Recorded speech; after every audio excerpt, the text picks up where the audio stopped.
Good morning, afternoon, or evening. Bren with Trained by Techs here. We have a 2006 Honda Odyssey. It looks like you can get that in the shot.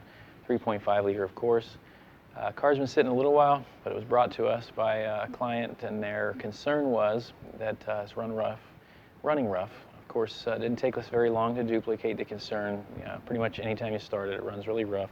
The engine surges, and it wants to stall quite a bit as well. So we've already diagnosed the vehicle. We thought it had a couple interesting curveballs for us, so we wanted to share. Thanks for tagging along, and let's see what we can find out. Well, lucky for us, we have a check engine light on, but we just want to kind of show you this part of the video is more or less kind of help you feel like you're here with us. But of course, it's running rough. You can probably tell it's running rough, I don't know, but you can certainly see that check engine light flashing. If we take you under the hood, bear with me, I'll try to keep this as stable as possible.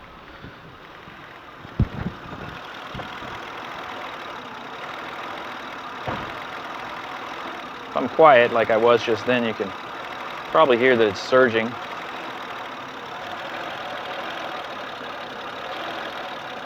It's hard to see if you can tell that on the camera there, but engine, of course, is vibrating. Okay, so Carlos, our good friend Carlos Mercado, started looking at this initially. As you can see here, of course, he retrieved the fault codes, and in the PGM-FI, which is the engine controller for this vehicle, you can see what he came up with is pretty much the only thing that was in there was cylinder misfires. We have, of course, the PO300, which is random multiple cylinder misfire, and then we had misfire codes for every cylinder in the vehicle.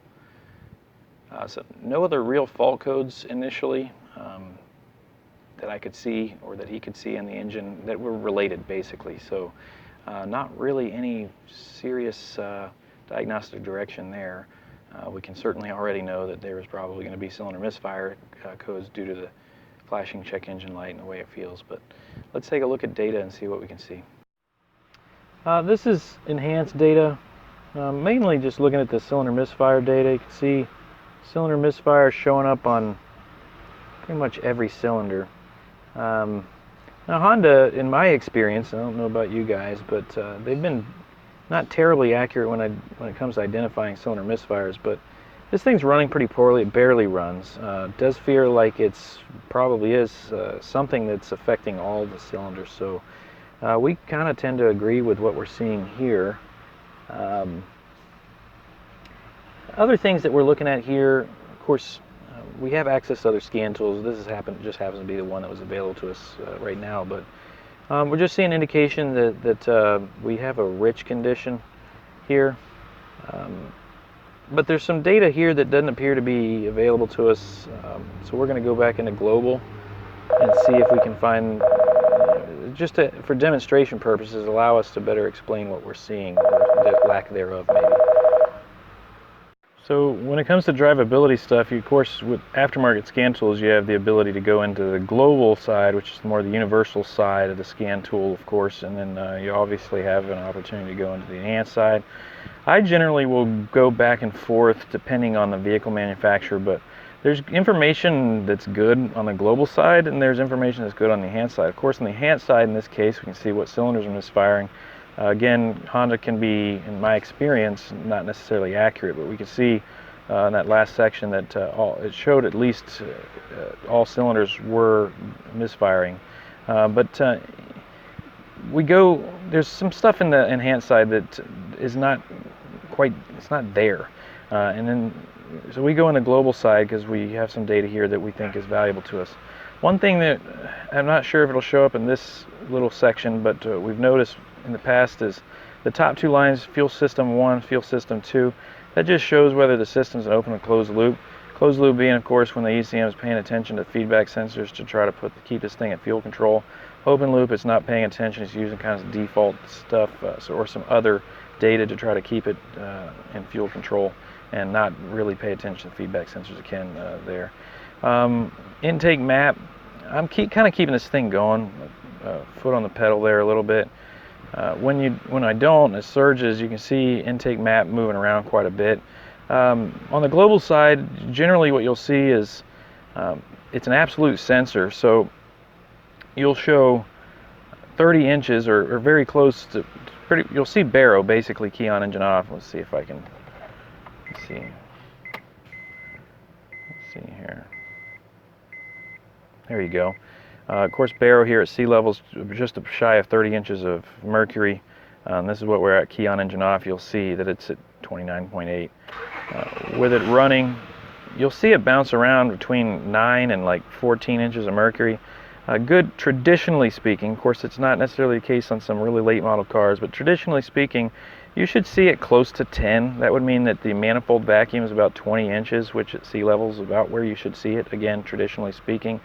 You see this one bouncing around, but it's not terrible. It's bouncing around because the ECM is, the engine's running so rough, the ECM's having to move that throttle plate around to try to keep this thing running. So not real any diagnostic direction there. Fuel trims, you can see over to the right, short-term fuel trims are negative 20-something%. Long-term fuel trims in this case are stuck at 0. We won't really invest a lot of time. Eventually, if it stays stable enough, the long-term fuel trims will come in and kind of take up the slack in the short term to try to bring the short term closer to 0. But anyways, oxygen sensors are next. You can see they're usually over 800 millivolts, indicating a rich condition.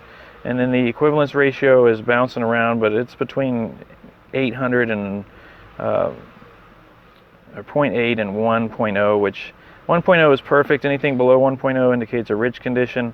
And then upstream are, of course, on this Honda are wideband sensors, so we're wanting to monitor current in the global side, and you'll see that what you're looking for is basically 0. But in this case, you can see that we're bouncing around quite a bit, but you can see 0.4, 0.5 negative, 8.8 negative, just then 0.7 negative. They're kind of biased negative for sure, and floating around quite a bit. Which again is just indicating a rich condition. We're not really seeing anything that's helping us. I mean, the fact that it shows rich and the fuel trims are adapting as much as they are, of course, and it's affecting all cylinders. That's kind of what we know at this point. Okay, so I mean, we could see some data there. There's some stuff that, I mean, we're learned some stuff. We're learned that the manifold pressure isn't terrible. We learned that it's obviously indicating a rich condition, and the ECM is trying to take away quite a bit of fuel. So let's think about some stuff that would be causing our issue. Obviously, we're dealing with something that's affecting all cylinders. Most likely, it's not going to be an ignition issue. Obviously, there could be something going on with the spark plugs at this point, but it would be more of an effect or a symptom of the actual fault and not necessarily the direct fault. So not likely. Fuel injection issue, it's not common for them, for something, we're not really seeing it. If it were like a dirty injector or something, we'd see a single cylinder misfire. We would see some adaptations take place, but it wouldn't run the way it is. And of course, we'll have to ask you to take our word for it. I think you're seeing the video with the engine shaking and seeing it surge and seeing the data, maybe you'll take our word for it. But anyways, doesn't feel like it's going to be a fuel injector issue, not an ignition issue. Obviously something is affecting all cylinders. With MAP being pretty close to where it needs to be, it's hard to even imagine that it's like a timing issue or even a valve adjustment issue. Typically these engines you will see something. Now, of course with tight valves, which these Hondas, for those of you who are familiar with them, still manual valve adjustments, so tight valves are pretty common. It's very overlooked service on these things, which could cause some erratic intake manifold pressure. But the pressure overall is pretty good, and it's hard to gauge that based off the erratic manifold pressure, just because the engine is trying to keep this thing alive. So it's open and closing that throttle blade to keep it from stalling, which could be the sole cause for that intake manifold pressure to bounce around like it is. So we've ruled out a lot of stuff, I think, at this point. Just because it's easy, we're going to go ahead and do a relative compression capture and just kind of see, like, if it is a timing issue or maybe a valve adjustment issue. I don't think we're going to see a valve adjustment issue in the relative compression, because it seems to be something that's affecting most, if not all, of the cylinders. But if it's, we kind of don't expect to see something with timing, but let's take a look just for kicks and laughs. Relative compression is pretty simple. Let's go ahead and do one and see what we can see. Okay, so we went ahead and did the relative compression capture. On this Honda, it doesn't support the clear flood mode, which is, of course, pressing the accelerator pedal to the floor and cranking it over. Of course, is clear flood. In this case, this vehicle doesn't support that, so we have to figure out a way to disable the engine or keep the engine from starting during this process. And of course, we're using a high amp clamp, and we're going to place it around either the starter cable or a positive cables coming out of the battery or negative cables at the battery. Is either one is perfectly fine. And in this case, we're using the TA167, I believe it's called. It's the 202,000 amp clamp to do so.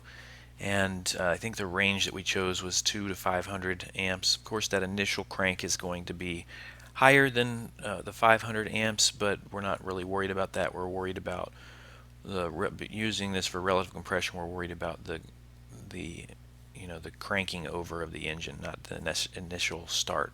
So in this case, you can see, we removed a fuse into the fuse box to keep the engine from running, but if we wanted to add sync to this, that fuse takes the ignition away as well. So if we wanted to add sync, there's a connector under the, kind of toward the right side of the engine, under the firewall area. You can look at a wiring diagram, but there's a connector that has like a comb in there for the fuel injectors and probably a couple of other circuits. You can remove that, and it'll basically disable the fuel injectors but keep the ignition functional. Of course, in this case, we're just doing a quick relative compression test to see if there was anything that was obvious there first before we put a sync in it. And as you can see, what we're looking for is a repeatable anomaly in this, and we're not really getting it. Everything looks to be pretty even. Rule of thumb for the delta here, the top to the bottom of these relative compression captures is 30 amps on a gasoline engine. That's a pretty rough rule of thumb. I've seen, generally speaking, when they're good working engines, they're quite a bit more than 30 amps. So this beats our rule of thumb, but it looks a bit low to us. But still, nothing smoking gun for sure. So let's take a look. We decided to go in cylinder, do a cranking compression. And this is when we started to see something right away. We also got manifold vacuum. It's a green trace, and the red trace is in cylinder. I can't even remember what cylinder this was. This is one of the front ones, I believe. I honestly can't remember. I don't think it matters, especially in hindsight here. We went after one that was most prevalent with misfires, but we could see something right away. And for those of you that aren't familiar with in-cylinder pressure analysis, we'll quickly kind of go over it. Typically, when we think about engines in the 4 strokes, we start with intake when we're thinking about them. So we'll go ahead and do that. This final stroke here, this is of course 720 degrees, and we'll start here. The top left, this right here represents compression stroke for this cylinder, or the top dead center compression stroke for this cylinder.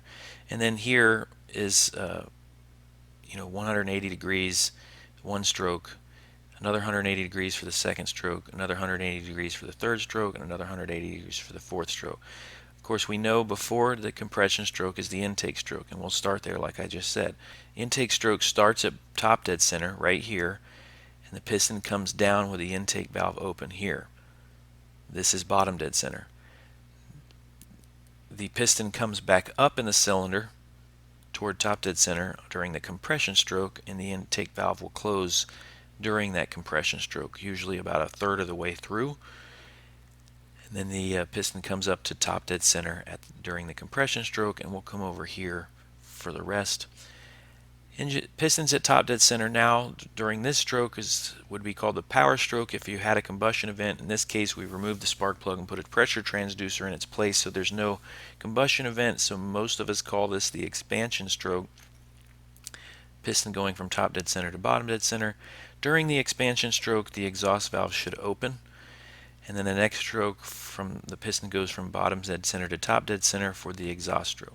So again, intake here, compression here, traditionally called power stroke, but called expansion stroke when we're doing a pressure signature analysis here, and then an exhaust stroke. What sticks out at us right away is we happen to know in most vehicles, traditionally speaking, the exhaust valve should close very near this, which is top dead center at the end of the exhaust stroke and the beginning of the intake stroke. And we can see this little bump here may not mean much for you, those of you that are not studying this or familiar with these tests. This bump is indicative of an exhaust valve closing during the exhaust stroke. The piston is coming up in the cylinder, and if as the piston comes up in the cylinder, if the exhaust valve will close, then you'll have this bump. Well, you might be watching saying, well, that's a very small bump. That doesn't make a lot of sense. Well, what's happening is why it doesn't just keep increasing toward the end of this stroke here is because the intake valve most likely opened at that point. So now you're no longer trapping air in the cylinder. It's now, whatever volume is still in there is going back into the intake a little bit. You're not really seeing that necessarily during this cranking capture, but in our running capture you'll see it. But this one real quick, this is where the exhaust valve opens. This one was obvious, is why we started with that one. Of course, the exhaust valve has to open before it has to close, so we'll take a look at this.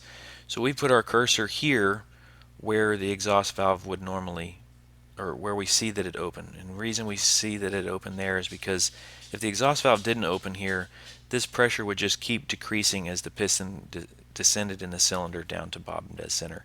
And we can see it hasn't. The pressure is decreasing, and then all of a sudden it kind of levels out. That's where the exhaust valve opened, right here. And if you look at the top of the screen right here, we put our cursor at bottom dead center, and then we put our other cursor where the exhaust valve opened, and the difference is 74 degree crank degrees. And with Pico, we can get that is built into the software basically by putting these rulers here and here, and then having marking 720 degrees here for 700 crank degrees. It'll show us the delta of our cursors. And in this case, again, it's 74 degrees before bottom dead center. So the exhaust valve is opening 74.5 degrees before bottom dead center. Again, unless you're used to building engines, or if you're familiar with pressure transducer or pressure signature analysis, that may not mean much to you. But that's very early. I suspect probably 30-ish degrees early, at least initially. So let's we could probably arrow to the right, but we'll go ahead and. This here is the same capture. I'm just moved my cursors. I could do it on a live, on a live capture, but I decided to just take a screen capture of it so we can burn through them real quick. In this case, we're showing where the exhaust valve closed. This cursor here is roughly where that pressure started to increase, and then this is top dead center at the end of the exhaust stroke and beginning of the intake stroke here. And you can see that the difference here is about 47 degrees. The exhaust valve should close pretty much near this top dead center portion, right at roughly really close to the 360 degree mark. So in this case, it looks like we're probably closing the exhaust valve roughly 47 degrees early. I mean, it can close a little bit early. Anyways, it looks like it's closing 40-something degrees too early based off of this as well. Next, we decided to go ahead and go in cylinder, keep it in cylinder, but look at it during the running capture. So here it looks a little bit different. And the reason it looks a little different is because we will, with the engine running, the pressure in the intake manifold is lower. That's kind of why you see a little more going on in the red trace. We still have a pressure transducer, a first look type sensor. I think this is a Nicholson pulse sensor in the intake, and we're seeing something kind of funny going on there as well. It especially would show up if we were to zoom out on this capture, and you can see the repeated deal. But the thing that sticks out really on this one at a glance is the same thing that stuck out on the cranking one, just more obvious. You can see this spike of pressure here at the end of the exhaust stroke. And that's indicative again of the exhaust valve closing during the exhaust stroke. Typically you would see the exhaust valve close right at the 360-degree mark here, and you wouldn't see this pressure increase. And then here is where the exhaust valve opened. And so we've done that again, placed our rulers and then put our cursors in place where the exhaust valve opened, and then put another one at bottom dead center here. And we can see pretty much the same as we saw in the cranking capture, is about 73, 74 degrees there. Now we've done the same as we did earlier. We moved our cursors again to show roughly when the exhaust valve is closing. In this case, again, 44, I think it was 47-ish was what we gathered on the cranking one. In this case, it's kind of, a few degrees is not a big deal. I probably could have moved this cursor to the left a little bit. It probably would have matched the cranking capture a little better. But it looks like it's 45 to 47 degrees, probably roughly 45 degrees too early. And we'd say the same about the exhaust valve opening.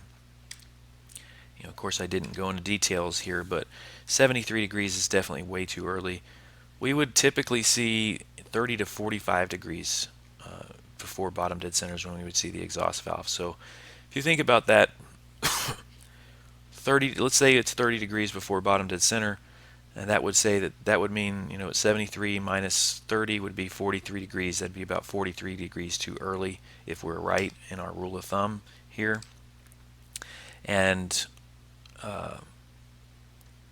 we also say that the exhaust valve closes about bottom dead, top dead center at this 360-degree mark. So it's closing about 44 degrees too early. So that kind of matches. And if we look at our last little capture here, there's more going on here, but we'll focus on some of the big things here. Intake valve will also close. In my experience,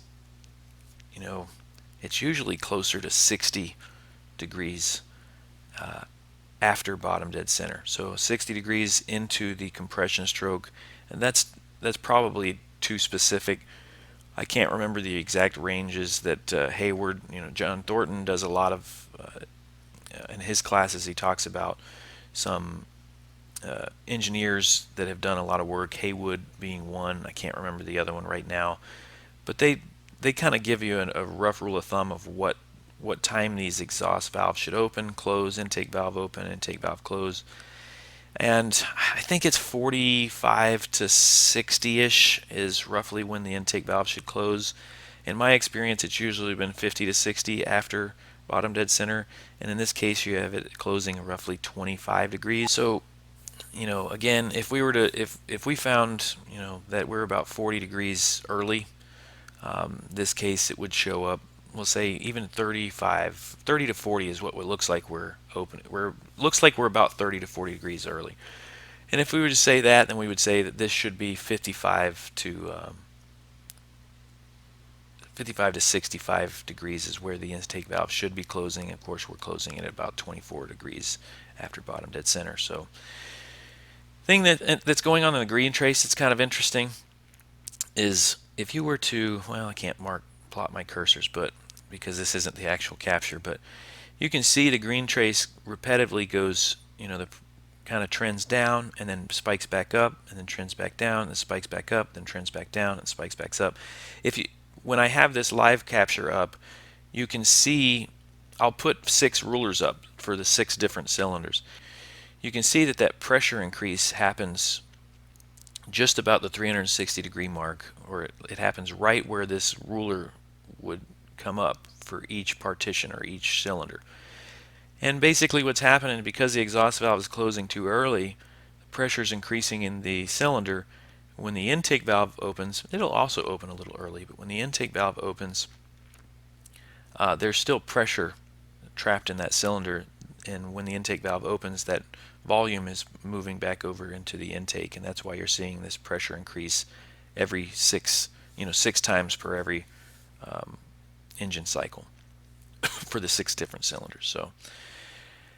So it looks like we actually, we initially thought that we probably had a valve adjustment issue, which can sometimes be, if there's subtle valve adjustment issues. Of course, this thing's running rough as it is. I guess we should have expected to see something, but in our experience, when we've gone in cylinder to try to look for evidence of like moderately tight intake or exhaust valves, it's not been necessarily super easy to spot.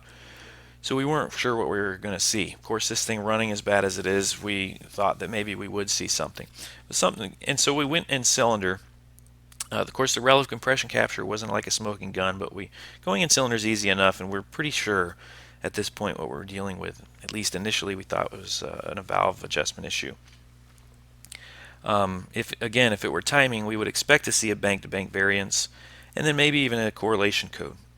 But we decided to go in cylinder, and we can see that all of our valve events are happening early. So that's not really indicative of tight valves. Well, I should back that up. If you have tight valves, let's pick on exhaust valve first. If they were tight, the exhaust valve would open early, but the exhaust valve wouldn't close early. It would close late. That's the way it works. Tight valves will open early and close late. Loose valves will open late and close early. Of course, timing, the exhaust valve would open early and close early, and the intake valve would open early and close early. So in this case, we're seeing that we have early events all the way around. Exhaust valve is opening early, closing early, intake valve is opening early and closing early. So at this point, we're pretty sure that we actually do have a timing issue. So we were able to find a known good capture from a Daryl Cogran, and this was pulled off of the Facebook group for known good scope captures called the Automotive Waveform Exchange. It's a private view group. You'll need to be asked to enter. Of course, you got to be a scope user, and if you give, you got to, if you take, you got to give. Anyways, so the top capture is his known good. The bottom capture is our known good. In this case, you have a crank sensor A, crank sensor B, and you have one cam sensor. I mentioned that earlier. They're only monitoring one cam sensor. If you can see, the blue trace is crank sensor A, red trace is crank sensor B, and the green trace is the cam sensor. And if at a glance, real quick, it's best to plot your 720 degrees so that you can see how far out you are. So we've done just that. We'll look at when the pattern repeats, and it's easier to do so on the cam sensor. I know that this box here is in the way, it's hard to tell, but you'll have a short high pulse, a medium high pulse, and a long high pulse. If you look closely, you can see that's the case. When the short high pulse starts again, that's the start of another engine cycle. So we place our rulers, here at the start of the short, or the rising edge of the short pulse, and then place it again at the start the next time that same rising edge of the short pulse occurs. And then we want to look for things that line up, make it easier for us to determine the correlation here. The rising edge of this short cam pulse comes really close to lining up with the rising edge of this wide crank A pulse. It's kind of hard without zooming in to see it, but you can see, at a glance, it's pretty close. That's the known good. Ours, if you look, the rising edge of this short cam pulse, and then you look at the rising edge of this wider crank A pulse, you can see it's definitely not lined up the same. The other thing that's obvious at a glance is this lower section before the rising edge of this short high pulse kind of rides almost directly over that red wide crank B pulse, and you can see our rising edge of the crank B pulse is here, and our lower section of that cam is here. So you can see pretty quickly that the timing is not right. So again, we did the same on ours. We plotted our rulers and then put our cursors in place to see the difference. And here you have 32 degrees early. The cam events are happening 32 degrees early in ours, and his is just shy of 2. So we are about 30 degrees advanced, which when we were looking at in-cylinder, we were thinking anywhere from 30 to 45 degrees advanced on our in-cylinder. So this, going in checking cam crank correlation to a known good on ours, basically we pretty much knew on the in-cylinder capture that we were out, but this is just another bullet in the gun, another dart in the target, however you want to look at it, to just back up our theory at this point. So Okay, so as you can see, we got thrown a few curveballs on this one. At least curveballs, in our opinion. I mean, we had a pretty good direction early on, but we weren't expecting timing because, again, I'm not that familiar with Honda. I can't recall. But it seems like, at least they're monitoring at least one cam and a crank sensor, two crank sensors in that case, that they were at least capable of monitoring for correlation faults. And we kind of assumed if it were a timing issue, at least on the bank that was monitored with a cam sensor, that it would have some kind of correlation fault, and it didn't, of course. And traditionally, if you have a timing issue, it's usually, one bank that's off. On a multi-bank engine, you'd have at least one. You'd have one bank off, not necessarily both cams timed properly to each other, and the crank be off. Of course, it's not. It's not impossible. I mean, it certainly happens. It's just not as common, at least in our experience. So, but yeah, so that's it. Hopefully you guys enjoyed it and learned something from it. So we certainly did. We appreciate you guys tagging along with us, and appreciate your time and attention. Take care. Okay, so after watching the video, I realized that I didn't take the time needed to kind of explain why we were seeing what we were seeing in the data. It's hard to do so in a short period of time. I would recommend attending some fuel management classes. There's several good ones out there. I know teaching for CTI, I know we have several good ones of our own. Of course, ATG and Standard and a lot of the independent trainers as well do a great job with these fuel management classes. Just keep in mind when you do attend these classes that fuel management changes quite a bit with modern cars. So some of the old rule of thumbs don't necessarily apply, but some of these companies like CTI and HEG do quite a bit of research and make sure that they're covering some modern strategies when it comes to fuel management. So definitely attend those, but in the case here, we're working with a speed density system, which of course defers engine load based off of the manifold absolute pressure sensor. So why are we getting negative fuel trims? We're getting negative fuel trims because even though the manifold pressure was pretty close to where it needed to be, it wasn't ideal. And you can see it bouncing around quite a bit. And I think that was because the ECM is trying to maintain idle on the engine to some degree. So it can be difficult to kind of get a gauge of really what's going on there. But ultimately what's happening is, in hindsight here I can kind of explain what's going on. Even with tight valves or timing, ultimately manifold vacuum is going to be, let me put this, the pressure in the manifold is going to be higher than it would normally in the event of either one of these types of failures. So another way to put that is, for us mechanics, we typically think of manifold pressure as vacuum. So there's going to be less vacuum in the manifold under these types of failures. And because of that, the ECM because it looks at that map sensor, when it sees lower pressure or less vacuum, it assumes that there's more of a load on the engine. So it sprays more fuel. In this case, that's not what's happening. It's obviously not more load on the engine, it's just the fact that there's less vacuum than there should be because of the fault. So the ECM sprays more fuel. The O2 sensors, of course, see that and then take a bunch of fuel away to try to manage this, which of course it failed. It was failing to do so because it was making a judgment call on bad data, if that makes sense. So hopefully that helps. Appreciate you giving me the opportunity to kind of take an extra second to explain that. Take care.